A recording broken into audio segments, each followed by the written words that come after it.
Welcome back to episode 5 of the Splash Bros podcast, your number one source for all your health and fitness needs and questions. Sit back, relax, and enjoy the show.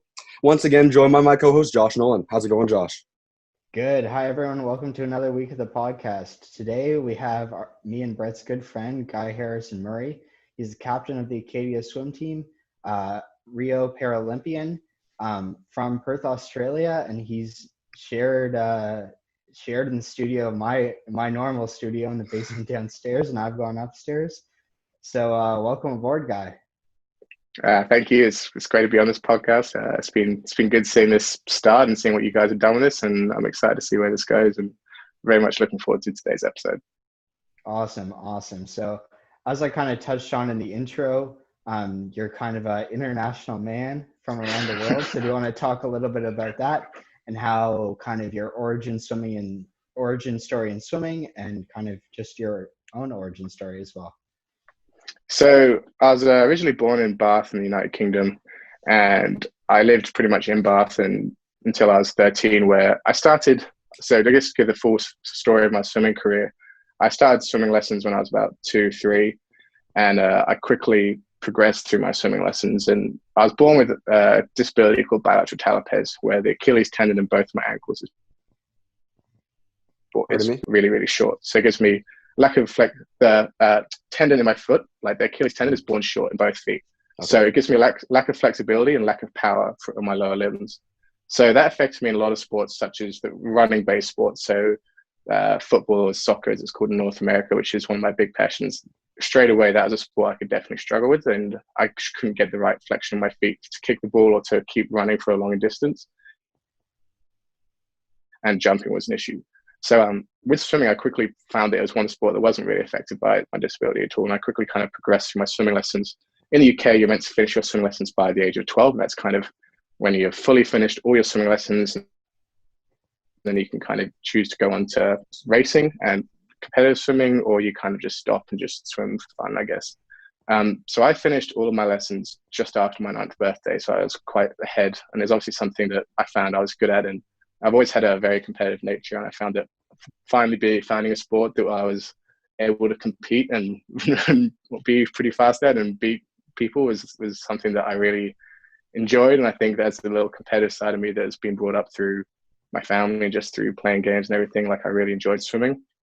So at the age of 9, I decided to kind of get into competitive swimming, and I started in England training with a club about 3 to 4 times a week. And I thought I was a pretty serious swimmer at that point. It was only when our family told me that we were moving to Australia in 2011 when I was 13, and I went and joined my Australian school, and I went and joined the swim team there, and they said, okay, well, minimum training is 8 times a week. And that got serious. I remember thinking, I was like, oh, wow, like I've never done any amount of swimming like this before. Like, I'd occasionally done mornings in the UK, but not to this extent. So yeah, minimum training 8 times a week. I was doing doubles for the first time, really. And after my school swim season ended, I kind of thought, well, what do I do now? So our coach said to me, well, you should come join my club. It's called West Coast, and it'll be the same thing. Now your school season's ended, you can come and just join my club and start racing. So I did that, and it was great. Like, I noticed in Australia, the level of swimming was so much higher than what it had been in England, and some of the guys I was training with were super fast kids, and I was for the first time ever, I was kind of, I think from England, I'd been like a big fish in a small pond, and especially where I was in England in swimming, to suddenly I was put into WA, where swimming is the main sport of Australia, and I was a very little fish in a big pond very quickly. But it was then this is kind of where my Paralympic career started. And I knew that I had a foot disability, but I never thought too much about it. But it was only when I was training with my coach called Mel Tantrum at the time, who had been my Hale coach at school and had told me to come join that club, that she noticed I was always slow in kick. And every time there's a kick set or any kind of kick repeats, I'd be much further behind than everyone else. Well, I'm slow at kick. So she asked me what was wrong with my kick, and I kind of said, I don't really know. You'd have to talk to my mum a bit more about it. I've got some foot disability thing. I really don't know anything about it. I said, I think it's called club feet. So she said, you have club feet. And I said, yeah, I think that's what it's called. I think it's called bilateral talipes or something. Like, I really didn't know much about it. She said, well, if you do have that, you can be a Paralympian. To which I kind of, my first thing was like, there's no way. Like, in that age, I kind of just had a Paralympian as someone that's missing an arm or missing a leg. That's kind of my view of Paralympians. But Mel Tantrum had been a Paralympic coach at Beijing, and she kind of explained to me the different classification system. She said you'd be put into the highest class, which is the S10 category. And the S10 category is like, if you looked at an S10 race, you wouldn't know it was a Paralympic race. Like the only amputation you see in the S10 category is kind of like below kind of your four fingers and part of your thumb, or like halfway down your shin. So you don't really see amputees in the S10 category. It's more cerebral palsy or things like I have, so like tendon issues or spine damage or something that's very, very minor, but definitely kind of would stop you from being able to compete in the Olympics. So at the age of 14, 14, I got my national classification, and sure enough, I was put into an S10. And in Australia, because I still had my British citizenship, they said to me, I was going to the Australian nationals and everything, but as soon as I made finals, I wasn't allowed to compete in finals because I was a British citizen and I couldn't be a British swimmer swimming in an Australian national final, potentially taking a spot. Like, it'd stop an Australian getting in that final who could potentially make it into the national team. So at that point, the head of Swimming Australia, Paralympic Swim Australia, came up to me and said, well, why are you never swimming in these finals? He said, why are you pulling out of these finals? To which I said, well, I'm not allowed to race in them. I don't want to pull out of them, but I can't swim in them because I'm British. So then he said to me, well, have you considered, would you like to swim for Australia? He basically straight out the gate kind of said, would you like to swim for Australia? And at the age of 14, I kind of, that wasn't something I'd ever thought about. And at that point, actually, I'd only left the UK for a couple of years, and I kind of still had a strong attachment to the UK and definitely saw myself as British. And at that point, I was kind of like, I said, I'll think about it. But in the back of my mind, I definitely thought I want to swim for Team GB. And so I had a couple of emails with Team GB, and I said, well, look, I've just got classified as an S10. My current world category, from the race I'd done, I think I was currently sitting at like 12 fastest in the world at that point. And Team GB said, oh, like, your times are good. And I think I was about 15, 16 now when this was happening. I think I was, 15 or 16. And they said, oh, your times are good, but the Team GB had a S10 swimmer called Robert Wellborn, who was pretty fast. I think he came silver. Yeah. And it was kind of like, well, you'd compete directly with him. You're also in Australia. There wasn't much. They said, if you come to England, we can give you a camp and we can house you, we can do this for you, but it's not much we can really do for you. And then as kind of time went by, so I kind of thinking more about my decision, like, well, what do I want to do? Should I head back to the UK? But obviously my family had just moved to Australia at this point. We're still only 3 years into kind of a 5-year stay in Australia. So then I started realizing my swimming was really improving between the ages of about 13 and 16. I really started dropping time. And I noticed this was because of my Australian coaches I had. And I kind of started thinking, well, the reason I'm a good swimmer today is because of Australian coaches and Australian help. So it kind of made me start thinking, well, maybe I should swim for Team Australia. So then by the age of about 16, I said, look, I've decided that I'm going to swim for Australia. So we kind of started going through the citizenship process. And I think this was in 2014.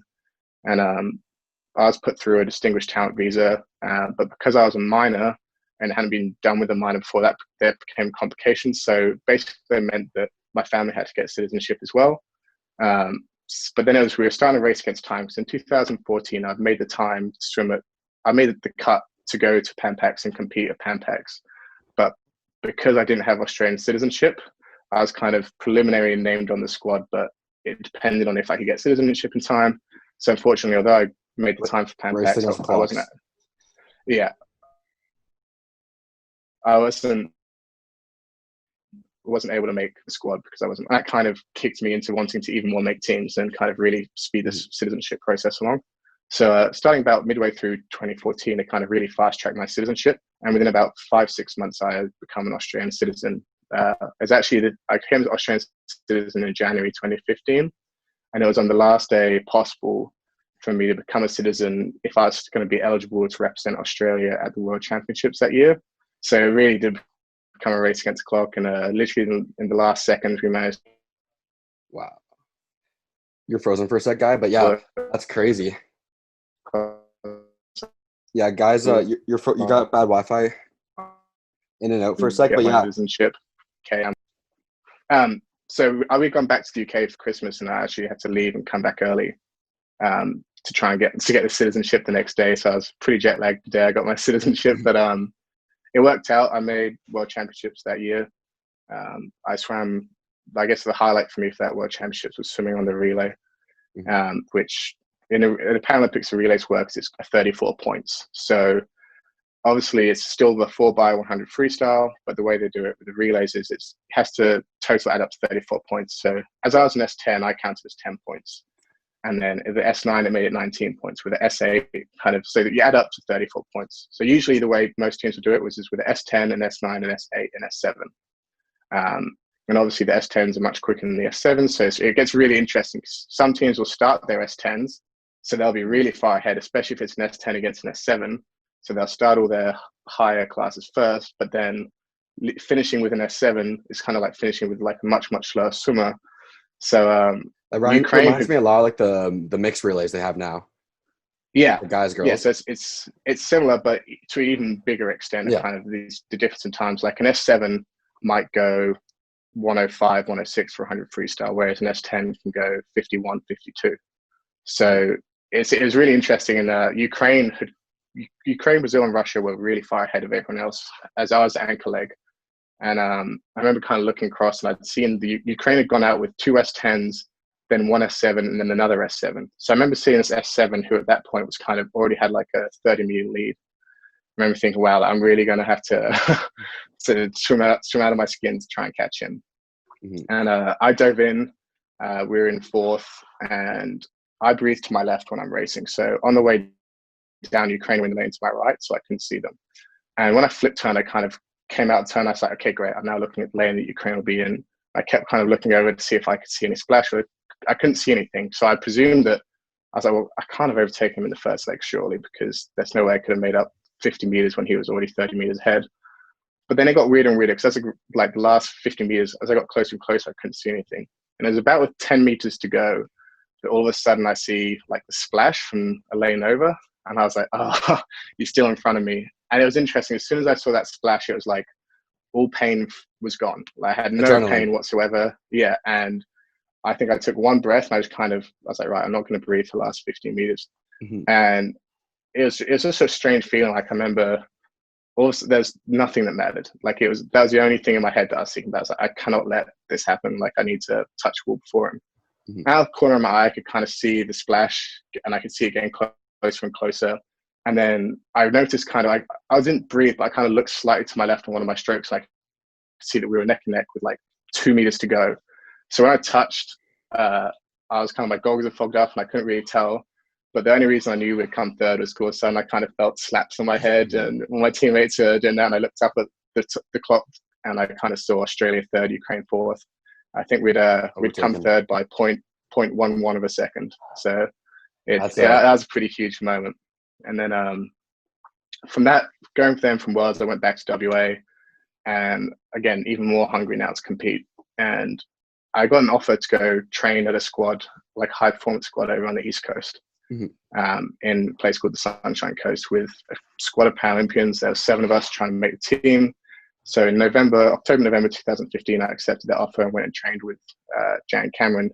And that was a hard decision, because I was leaving one of my closest coaches and mentors ever in WA, called Ian Mills, who I still keep in regular contact now. And to this day, I still consider Ian Mills one of the greatest swimming coaches I think there is. I mean, if you look at all of the Olympians that have come out of Western Australia, at some point they've all come through Ian Mills. And to this day, I chat when I went back to Australia this summer, I saw Ian Mills 3-4 times, and I really consider him a huge mentor. But for me, it felt like the right move to kind of move out of an age group program and move into a high performance program focused on Rio, where I'd be surrounded with guys with a similar mindset of Rio is our only goal.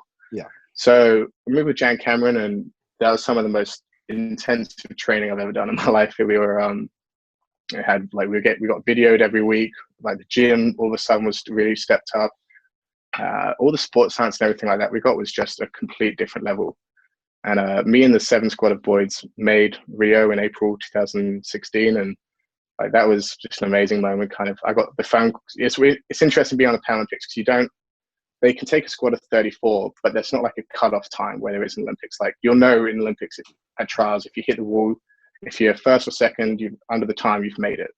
Whereas in Paralympics, they want to take their best 34. So there's a basic standard qualifying time, which has to be world time or a top 6 in the world time. Top 4 in the world time would be an A qualifying time. Top 6 to B qualifying time. And I just missed the A qualifying time, I think, from memory. Well, actually, no, I think I just snuck under it, but I was kind of worried. I was like, is that going to be enough? Because Australia is also such a strong country in swimming. And it was actually on my birthday that I got a phone call from my coach saying, we need you to do some paperwork. And kind of, I remember like that was a moment they're like, yep, we need to get some paperwork, we need to get some vaccines. And it was nice because I was on a beach in South Australia with my mum, and to get that phone call, being with her was huge. And then, so yeah, kept training. And again, the training like picked up another step. And in August, we went and had our staging camp in Acadia University before flying down to Rio and competing in Rio. And the 3 races I swam in was the 50-meter freestyle, the 100-meter freestyle, and the 400-meter freestyle. And the 400 was definitely my main thing. That was a race I qualified for. But the 50 meters was on day 2, and swimming goes over 10 days. So it's nothing like what we do now, where we race in 2.5 days, 3 days. My competitions were 10 days at that point. So I think my 50 free was on day 2, my 400 free was on day 6, and my 100 free was on day 8. So I had like a big gap between my first race and my 400. But racing the 50 free in the heat, I'd never felt such adrenaline. Like it was so weird and different, like everywhere, walking from the call room, walking from where we were sat to kind of like our little training area to the call room, like there were cameras everywhere. You kind of, it's easy to get distracted in the stage like that. Like you can see why quite often swimming in the Olympics, you'll see the people that are favorites going in won't win. And I think it's easy to see because there's so many distractions. There's so much going on. You really do feel the pressure. Any kind of bad training session in the week before Rio, like you start to overthink it, think, oh, have I tapered too early? Am I like not eating right? Or there's a lot of thoughts going through your mind at that point. But moments for 50 minutes, I knew that I had to do a PB. Oh, can you hear me now? Yeah, you're good now. So I knew that I was going to have to swim an absolute. I knew I was going to have to swim a huge PB to kind of get into the final. And my PB at that point was a 25.3, I think. And I knew that I was probably going to have to go under 25 to make the final. And I think I went 25.08. And I remember I was the first heat, so I kind of watched the next 2 heats go by, and I was really like, I'm definitely not a mathematically numbered guy, but this time I was able to work numbers out real quickly. I saw the next 2 heats come in, and I instantly realized as soon as the 3rd heat finished, because I saw someone else swim 25.08, and I realized that we were joint 8th. And I was like, well, what do we do here? Because I kind of realized straight away, well, we're going to have to do a swim off. Like we're both tied 8th. It wouldn't matter if we were both tied 6th, but because we're both tied 8th, it meant that we're going to have to do a swim off to get into the final, basically. And the guy that had come joint 8th was, he had won the 50-meter freestyle in, I think, Athens 2004. He was Spanish. So he was, I think I was 18 or 19 in Rio. And I think he was kind of 28. So he was much bigger than me. He had obviously a lot more experience than me. But I remember kind of finishing my heat, talking to my coach, and they said, okay, you've got to swim off in 45 minutes. So obviously you kind of, usually before you go, all these protocols where you cool down for 800 meters and you do an ice bath, then a hot bath, you get massage.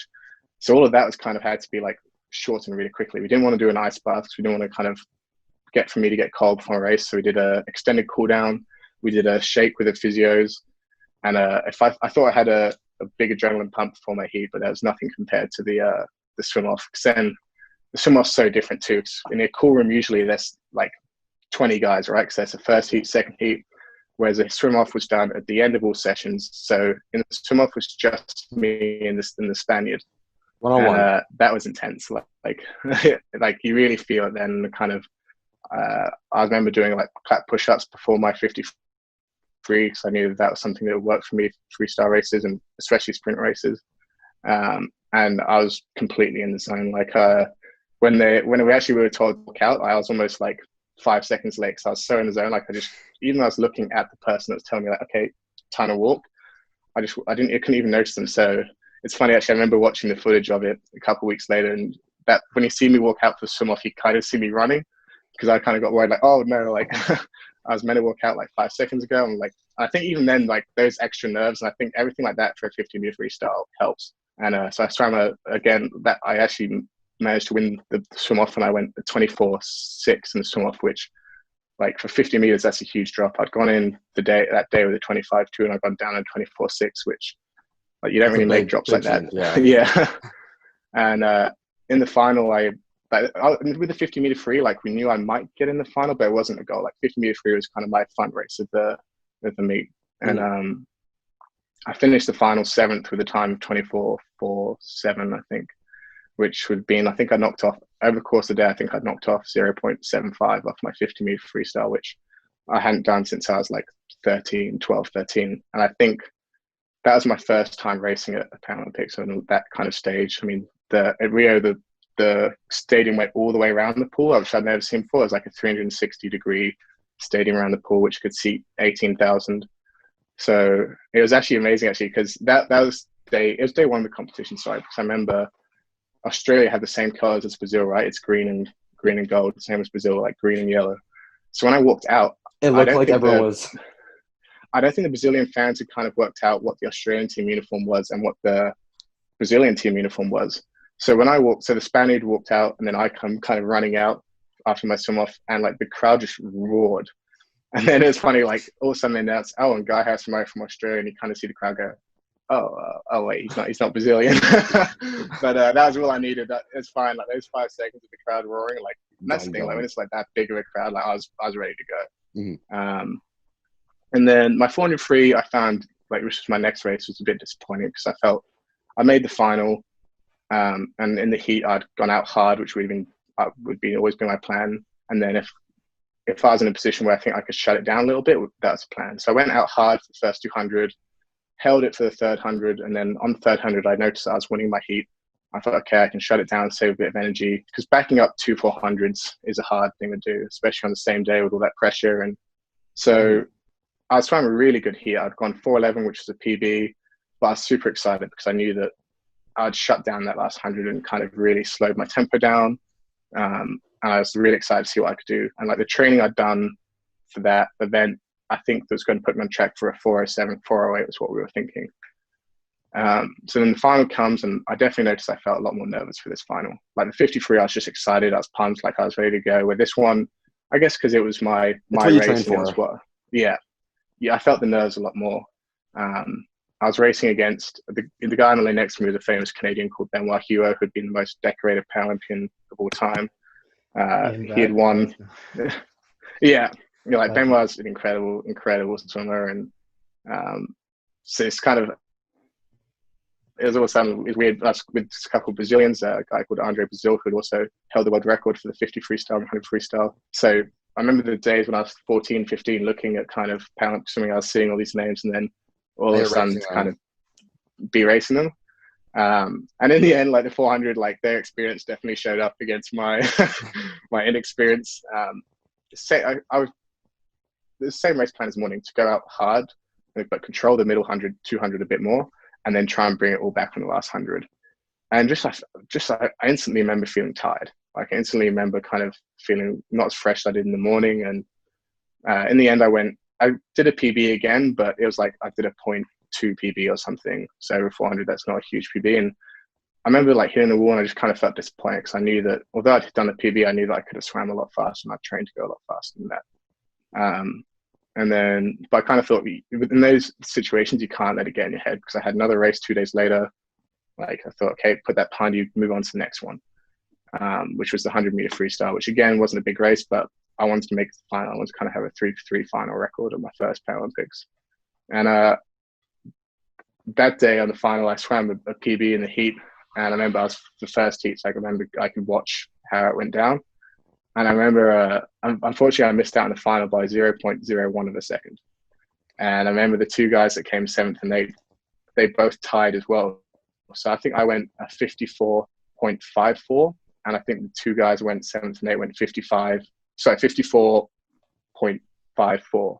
So they were just 0.1 ahead of me. So I was thinking, well, like at that moment, because I had a kind of like the flip side, I was like, well, the good thing is that I'm not going to have to do a 3-way swim off this time, because if I had gone 0.01 quicker, I'd have had to do another swim off, and there'd have been 3 of us that time. So, but I guess like 2 for 3 still really, and like you had a good meet. And I remember you can't say I was happy I was with that meet, and like once the disappointment of not reaching the final kind of settled in, like I was very like within 5-10 minutes, I was like, well, wow, I've just finished my first Paralympics, and like that was incredible. And then I could enjoy the next 2 days of watching them swimming and watching them competing and spending it like just being able to relax. Yeah. Like we were like while we were racing, we're told we could only take 3,000 steps a day, and it was having all those kind of limits taken off and just being able to relax and enjoy the moment was nice. Sorry about that, guys. We had to cut the break. We're really, really poor, and I can't afford the Zoom Pro. So we had to take a little halfway break, but we are now back. Guy, that was a crazy story. All right. Welcome back, everyone. Guy, great story in the first half. We're going to transition now to talking a little bit about Acadia and you being a captain there over the last 2 years and then going into your last year now, and talk a little about building culture and how you built a championship winning team. So just just kind of skim how you got to maybe Acadia, like your journey getting to Acadia. Yeah. Like yeah. I'd say it makes sense to kind of start where I left off with. And so after Rio, I kind of knew in the back of my mind already. I'd already been looking at US colleges, and I knew that I wanted to go to North America and experience that collegiate racing system and like that college system of swimming. And because Australia has nothing like that, the UK has nothing like that. It was something I'd seen and it interested me really quickly. And in 2017, I got really sick in March. It's probably the most sick I've ever been. I lost like 8 kilos, I think, which is like 19 pounds in about 4 days. It was insane. Like I've never had that kind of stomach sickness before. And that definitely took a toll on me come April when our trials were, or June, sorry, when our trials were. And I just missed out on making a world championship team. And at that point, I was like, well, I want to commit definitely to going abroad and going to Canada. And very long story short, I was very much looking at the US, but there were difficulties with the NCAA, and Donald Trump became president there, which kind of put a cut on me wanting to go there. So yeah, I came to Acadia after kind of choosing between Acadia, Dalhousie, and McGill. I'd gone to school with a guy called Brendan Vibert, and I knew his family very well. I went to school with them in international school, and he was a big part of influencing me to come to Acadia and kind of made me believe in what Acadia was building. And Dalhousie, he talked about how they'd won 20 years in a row or 19 years in a row at that point, but he said the Acadia team was growing stronger and stronger. And he said that there'd been 5 guys like a year or 2 before, and the recruiting seemed to be going well, and they think that like it all seemed to be fitting into place, that perhaps this could be, if we got a strong enough recruiting year, we could challenge for Acadia, challenge Dalhousie and try and get that AUS title. And that's the part I wanted to be part of. Like I've been uber competitive, but I've never liked joining a winning project or a winning team where I've always liked being the underdog, I guess. And I think that's kind of what I felt like in Rio. I felt like the underdog, and I wanted to kind of in World Championships the year before with Ukraine. I always felt like I like being the underdog, and I like kind of coming in and trying to change from the underdog to the top dog. I think that's been something I've always enjoyed doing.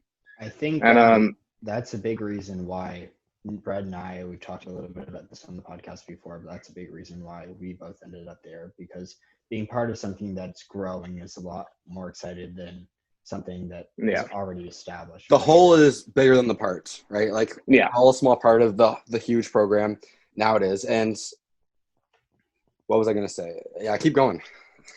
And so in Acadia, as I said, I'm sure you guys talked about it, but like we had a super strong team. We realized if we entered competitively that we would be able to score a lot more points, and that we could put guys in races that where even if they came, say it was like a 400 IM, only 12 people would be in the 400 IM. So if you came dead last, it didn't matter because you still scored points.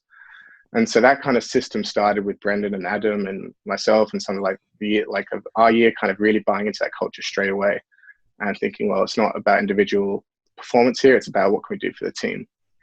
And unfortunately that year, I mean, no one knows this more than Brett Russell, but Brett Russell got a concussion that year, and we lost Brett to concussion.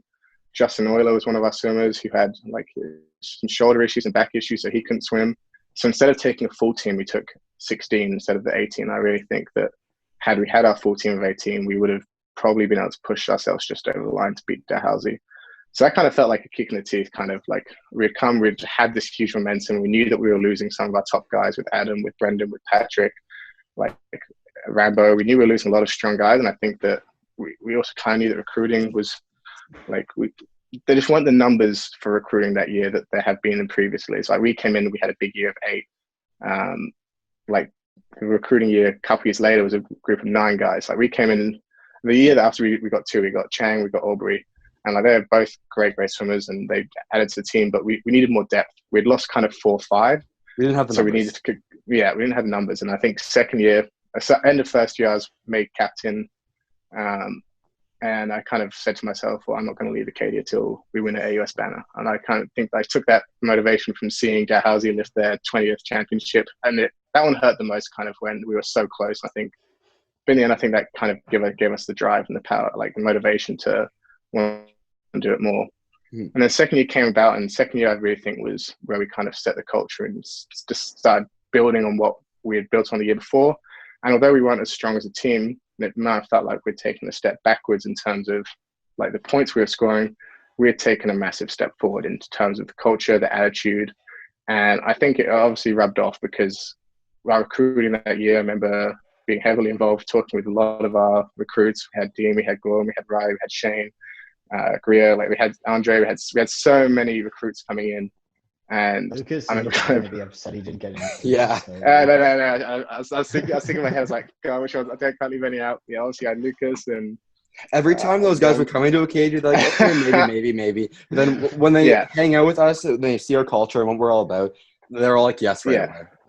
And like that was the thing too. I think that I remember like some of these guys were at that point talking to schools like that were much better swimming schools than we were. Like I remember some of them were talking to McGill, some of them were talking with Western, Guelph, like all these big schools. And I think that like we just have to show. I remember talking with them and emailing them, and I said, look, just come to Acadia for a weekend. You can stay at my place with Josh and Benil. You can stay in Res with some of the rookies there. Just come and see what it's like. And I think that like as Len Harvey, who's a female basketball coach, said, if you could bottle up what Acadia is and kind of send that out as like a sample, anyone would come to Acadia. And I said to rookies, you just have to come and see it for yourself. Spend a weekend here, like see what the team's about, see if you fit in, see if you like it. I think that's a big part of it. It's making the recruits feel like they're already part of the team before they've even set foot in the school. Like whether that be for their recruiting trip or for when they actually come. Like when they came, I remember when our first recruit came, like I think it was Dean or something. Like he walked in the change room and all of a sudden all the boys are like, oh, hey Dean. Like it's like we knew him. Like, and I think that I remember I had that in my first experience. I remember professors being like, oh, hey guy, like you're the Australian swimmer, right? And I remember thinking, I don't know these people's names, but they all seem to know who I am. So I think that making them feel like they set in straight away was huge. And I think that we kind of went with that. And I think that although in the second year, as I said, we lost by a large margin in second year Dalhousie, and it really, that stung because I kind of felt like we'd be taking a step back here. But deep down I was confident because I thought, well, I know what we've got coming. I know that the recruiting we've done, and I know at the end, like fast swimmers are going to win races, but it's a culture that's going to win a championship. And I knew that the culture we were building and what was happening, like I think it was pretty special. I think that people knew it was building too.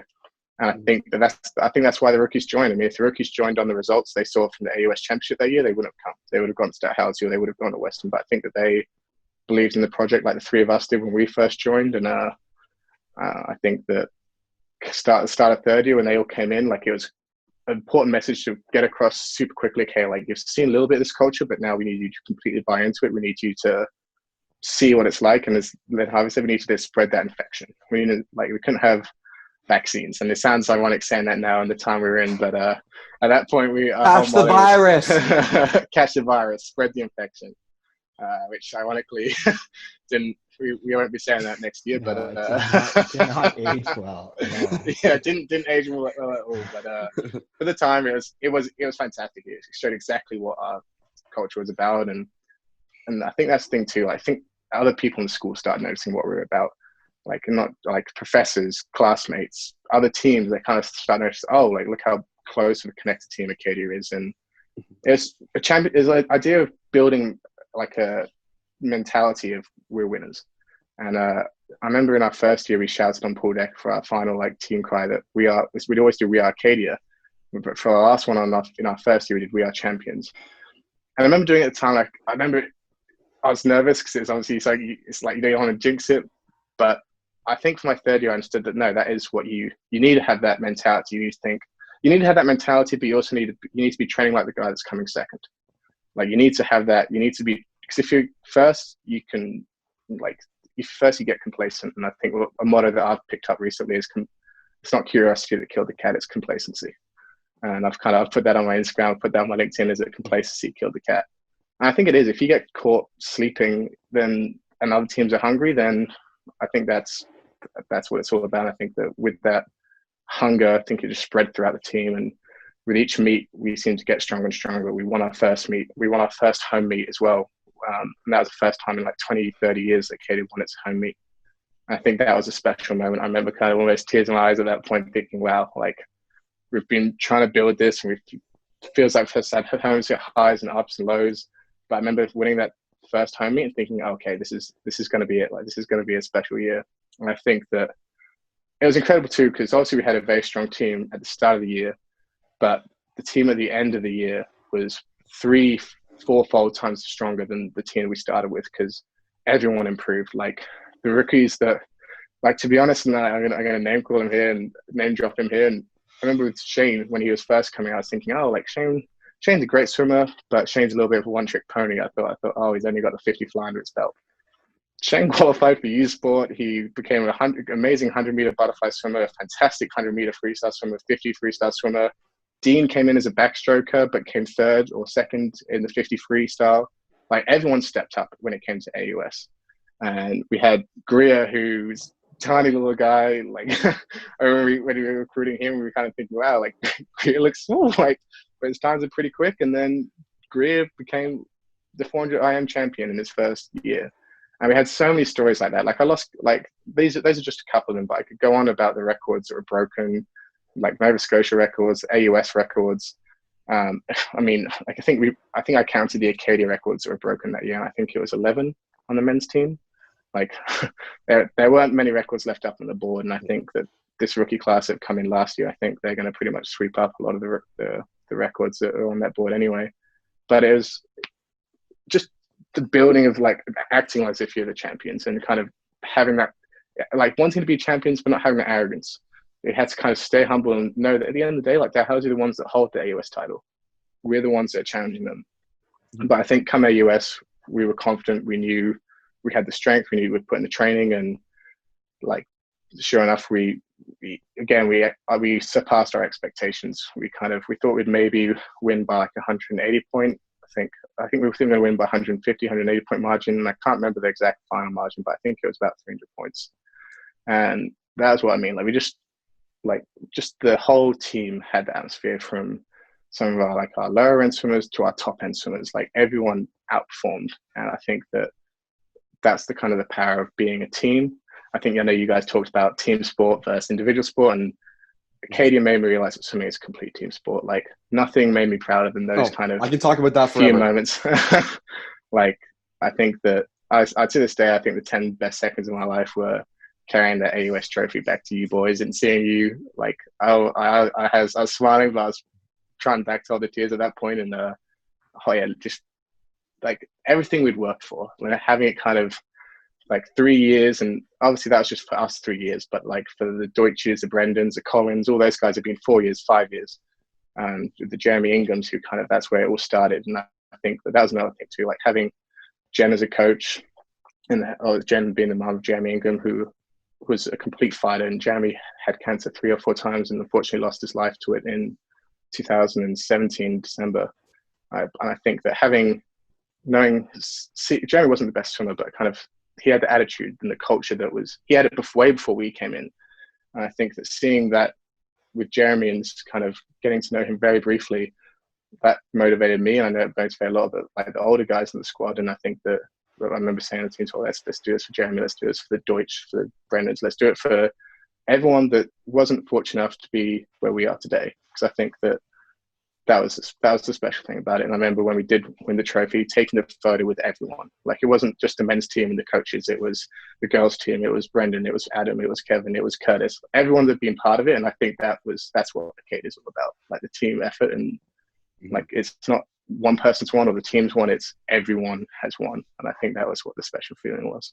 Yeah, I think that really bounces off the old motto that they have, proud, confident, together. And I think the together Yeah, thing is absolutely massive at Acadia and absolutely massive for us and the other athletes who are there all together. yeah, Let's and the other transition. teams too. Yeah, exactly. Like the support we got from other teams.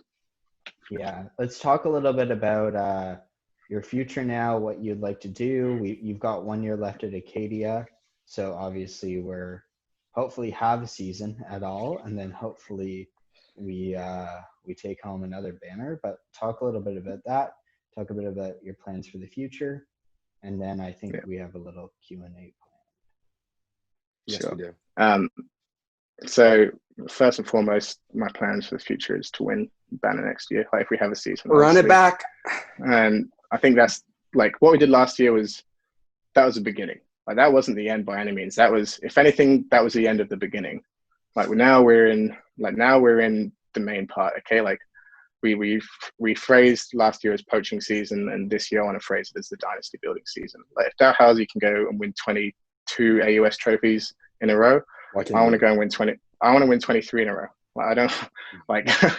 I've always been uber competitive, and I've always wanted to be the best, but not kind of just join the best. I wanted to like made us the best, and I think that like now we've got that culture reasonably well set in. But again, we can't get complacent because that can kill what we've built. And I think that we can't get arrogant. We can't think that we're the champions now and that we're going to stay the champions.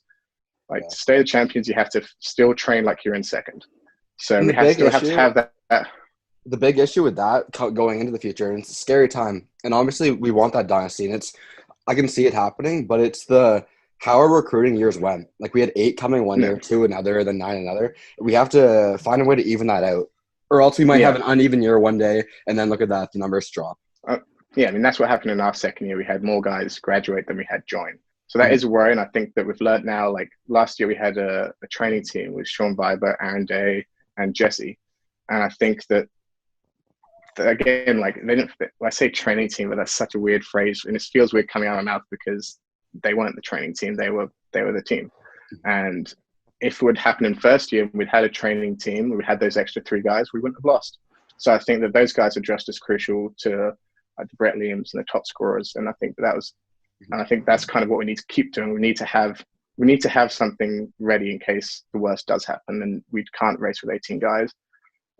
So I think, yeah, first and foremost, keeping that culture going, still working with, like, we've got some good recruits coming in again, which I'm excited to work with. And I think that it's going to be, again, just kind of getting them to buy into the culture, seeing what it's like.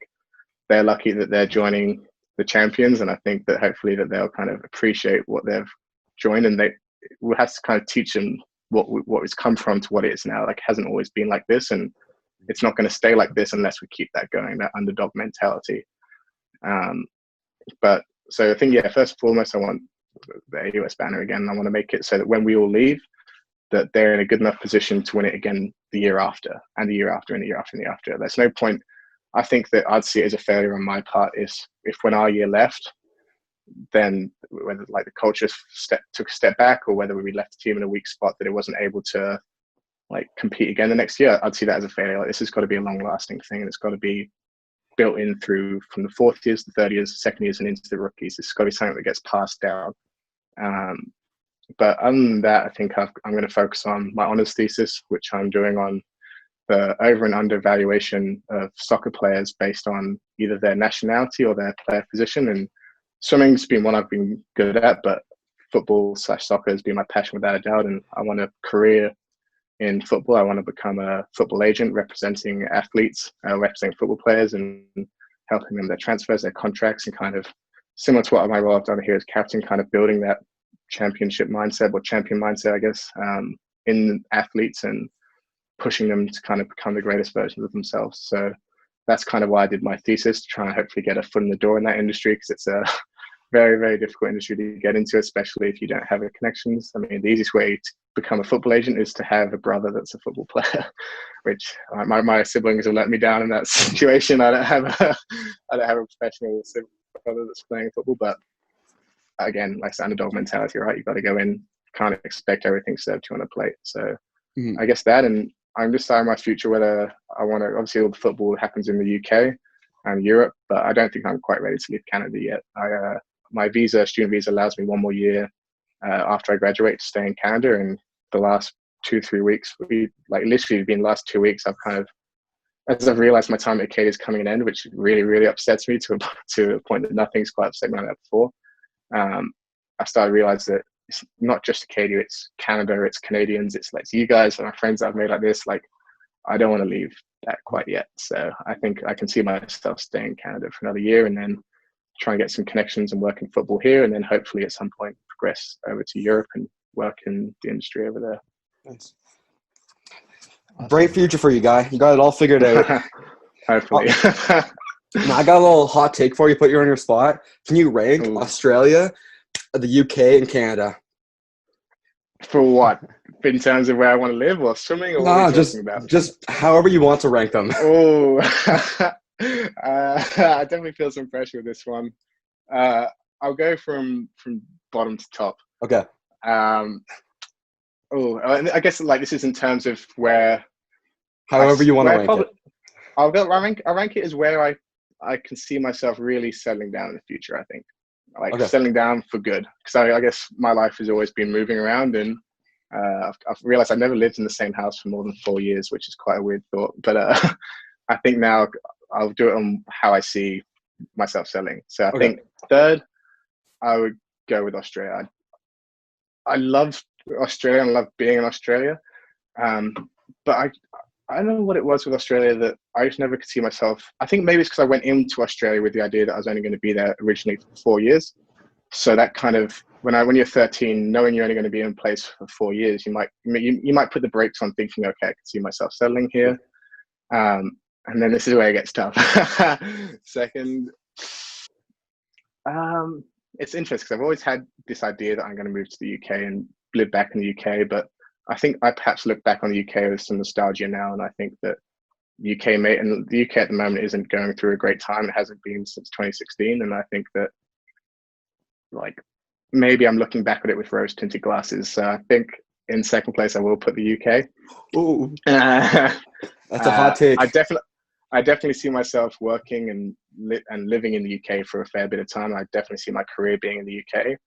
But I mean, with a football agent, if you make it as a football agent, you make quite a lot of money, which I guess is everyone's goal, really. Everyone wants to do that. But I think if I was to be successful and have a career as an agent, I think when it came time to raising a family or thinking, okay, where do I want to retire, I could see myself being in Canada. And that's the best thing about Canada and the UK is they're close together. I mean, especially East Coast Canada. I mean, I'm so used to a flight being double-digit hours. Like I'm like 10 hours. 10 hours is like a short flight for me these days. I've been on 17.5 hours, 18-hour flights. So I think that Halifax to London's only about 4.5, 5 hours. So that feels like I'm city hopping at that point. So if I was to settle down in Canada, it's easy to go to and from the UK. So yeah, Australia, UK, Canada. I really like that. Thank you for answering that question. That was cool. All right, we got a little small Q&A here. I ask questions, and then we give you guys the answers.